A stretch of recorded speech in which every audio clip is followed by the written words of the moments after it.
Les agriculteurs, eux, ne chôment pas pendant le mois d'août. Côté pommes de terre, la récolte commence tout juste, mais les producteurs sont inquiets.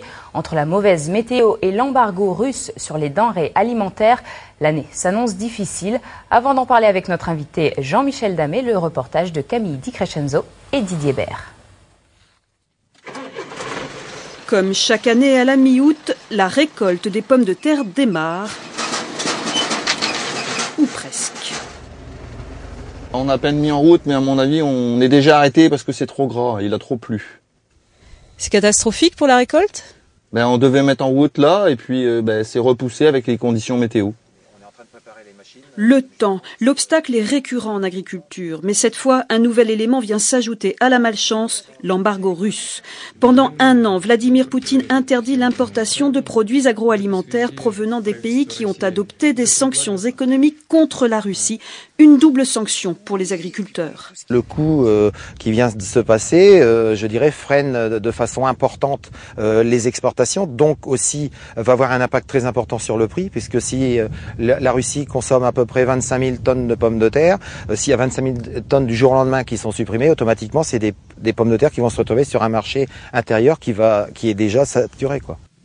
Inquiétude pour les pommes de terre comme pour d'autres cultures. Selon la coordination rurale, ces sanctions russes auraient pu être évitées. Le syndicat tire la sonnette d'alarme. Il dénonce le rôle tampon que jouerait l'agriculture sur la scène politique. C'est plus qu'un ras-le-bol, c'est un écœurement. Et c'est pour ça qu'on lance un message aux politiques, les politiques nationaux ou européens, pour que dorénavant, ils arrêtent d'une part de se servir de nous comme variable d'ajustement, et qu'ils prennent en considération les conséquences que peuvent avoir les décisions géopolitiques.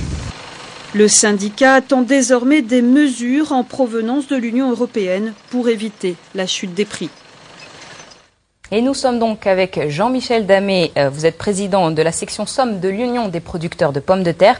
On l'a vu dans le reportage, vous êtes inquiet. Alors pourquoi une telle inquiétude alors que la Russie ne représente finalement pas la majorité des exportations de pommes de terre ? La Russie aujourd'hui représente 0,6% des exportations de la France. Ce qui veut dire que l'année dernière, il y a 2 ans plutôt, elle a représenté 25 000 tonnes officiellement de vente. Et lorsqu'on associe les tonnes qui ont été exportées par nos pays voisins, tels que la Belgique et la Hollande, on arrive à environ 100 000 tonnes de production. Certes, c'est pas énorme puisque le principal exportateur de pommes de terre est français. Aujourd'hui, c'est le principal importateur de pommes de terre est aujourd'hui l'Espagne.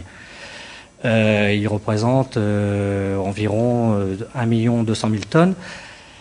Et aujourd'hui, cette production qui n'est pas exportée vers la Russie nous pose problème parce qu'on sait que la production française augmente, et notamment en région Nord-Pas-de-Calais, augmente régulièrement tous les ans d'environ 1%.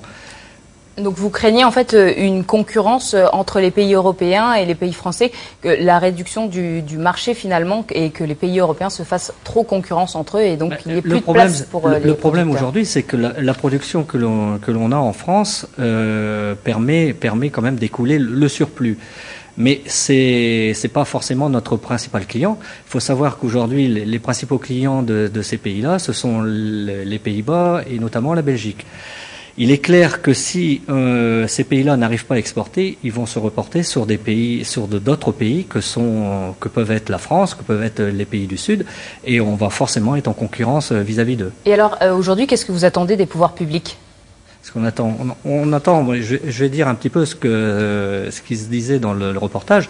Ce que l'on attend surtout, c'est d'avoir une prise de position de l'État français qui nous permette d'exporter et qui nous fasse pas être l'enjeu d'une politique européenne et mondiale qui nous posera forcément des problèmes en termes d'exportation.